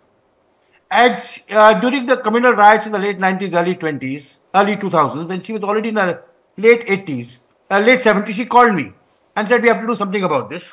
And she said, mobilize people for Hindu-Muslim harmony, vagara, vagara. And at the end of the call, she said, she was muttering to herself in a very heavily accented Bengali, but she said a phrase in Hindustani which everyone in your hall will recognize. She's speaking to herself after speaking to me about religious harmony. She said, "Moi moidan nahi chodungi, मैं moidan nahi chodungi, मैं मैदान नहीं छोड़ूंगी." And that phrase of Mahashweta, a 80-year-old lady, is always in my mind. So that's really. So I mean, all of us have. You surely would also have people you met or read, you've been inspired by. So, मजबूरी है जो करना है करेंगे. Okay, now we are ready for the internet questions. Thank you very much sir. बहुत से सवाल तो ऑलरेडी एड्रेस हो गए हैं, लेकिन ऑनलाइन ऑडियंस की नुमाइंदगी के लिए 2 क्वेश्चन मैं रख देता हूँ. कामरान सेखरी हैं, ये पूछना ये चाह रहे हैं कि पार्टीशन के बाद इंडिया और पाकिस्तान की डायरेक्शन बिल्कुल ऑपोजिट रही. पाकिस्तान में ज़ाहिर मजहबी इंतहा पसंदी और दूसरे मसाइल रहे, जबकि भारत बड़ी हद तक प्रोग्रेसिव रहा है. तो पार्टीशन के बाद ऐसे कौन से स्टेप्स उन्होंने उठाए जो उनकी डायरेक्शन हमारी डायरेक्शन से मुख्तलिफ रही? तो ऐसा है कि आज it is true that we were more progressive in the 50s and the 60s, partly because Nehru was there, partly because for historical reasons the army did not have the same impact on our political life. There are multiple reasons for that. लेकिन आज जहाँ जहाँ हम जा रहे हैं, आप तो आपके जो लेखक, what is her name, that famous Pakistani poet, उसे तुम बिल्कुल हम जैसे निकले, फरीदा रियाज. फरीदा रियाज. तो आप उनके शब्द, उनके नज़म याद आ रहे हैं. But I think the reason historically was that we had a leader like Nehru who said Muslims will not be persecuted, who promoted a scientific temper. Also the Congress party. This is very important. I think it was mentioned in the discussion that the Muslim League was controlled by talukdars and zamindars. But the Congress party from the 1920s was a mass movement. It had peasants, it had workers, it had women. So because it had, from even before independence, the major political formation and a deeper social base, I think all this gave us this momentum of 4 or 5 decades. But now we may lose it. Himanta Kumar Sahu हैं हमारे साथ. वो कह रहे हैं कि Nehru got 0 vote and Patel got 13 vote. ये I think so this is a very good example of WhatsApp history. It take me some time to refute it. So this was not 0 and 13 votes. This was a conversation in the working committee of the Congress party. The working committee of the Congress party was composed of the provincial secretaries, Maharashtra secretary of the Congress, etc. And I think it is not 13 and 0. I think it is something like 10 and 1. Doesn't matter. If that vote had been taken to the All India Congress Committee, which was 1,200 people, the vote would have been 80% to Nehru. If that vote had been taken to the Congress membership, it would have been 95% to Nehru. Nehru was already, by a long distance, the most popular leader of the Congress party in the 37 and 46 elections. He was the most important person for the Congress doing so well. He was called the brideman of the Congress. And Patel himself knew it. So Patel knew that the vote of the secretaries did not mean much because the secretaries had been beholden to him because he was the organization man. Just as today in the BJP, more provincial secretaries may prefer Shah to Modi. So this is a good example of WhatsApp history, where the larger context is not given. And in fact, I would urge Mr. Sahu to please read Rajmohan Gandhi's biography. Go beyond WhatsApp and read books. Read Rajmohan Gandhi's biography of Patel, and there you will see how Patel accepted Nehru's leadership, knew that only Nehru could unite the country, Hindus and Muslims, North Indians and South Indians, men and women, knew that Nehru had the international vision to build a foreign policy and was willing to work with him together as a great partner. So आप पढ़िए साहू साहब, आप WhatsApp छोड़िए और आप राजमोहन गांधी की जीवनी पढ़िए, पटेल की जीवनी. Ram, this has been wonderful. We've learned a lot from you. Everybody's thoroughly enjoyed this. So thank you very, very much. Thank you. It's been so enjoyable for me too. And is Nayyar Saab there in the room? हाँ, क्या कह रहे थे? नहीं, आप this is not your friend A.S. Nayyar. नहीं, ये हमारे नैयर आफाक है. H. Nayyar is not here, but he's probably at home watching you. उनको please give him my regards because I met him in 1995 in Islamabad. Okay, very good. ये जवान नैयर है, ये बुजुर्ग नैयर नहीं है. ठीक है. हाँ, Very nice. नैयर आफाक जो है कोई और सवाल करना चाह रहे हैं. वो बोलिए. हाँ. एक सवाल रह गया. एहसान जबार है, he asks, when we talk about the biased history writing, we can say history is written by those who own the pen and paper. This can be exemplified by recent movies in Hindi film industry such as Kashmir Files, Kerala Stories and Veer Savarkar. Do you see the same wave of revisited historiography among Indian academics? Are there serious academic works which support far-right claims about Indian history? Not serious. In fact, if you look at serious, there's been propagandist works on these figures. Again, anyone interested in Savarkar, a serious, scholarly, relatively unbiased book on Savarkar, which uses both the English and the Marathi sources. There's a new book by the scholar Janaki Bakle, published by Princeton University Press, also available in India, which is a really rigorous book on Savarkar, not propaganda. Okay, good. But in popular forum like films, the ruling party will decide. You know, the BJP now, everyone in Bollywood is terrified of BJP. ये tax case शुरू करेंगे, ये करेंगे, so they will make pro-Hindutva movies. ठीक. Thanks once again. Thank you, Pervez. Brilliant. Thank you. बहुत मजा आया. Thank you. मुझे भी बहुत मजा आया. Thank you.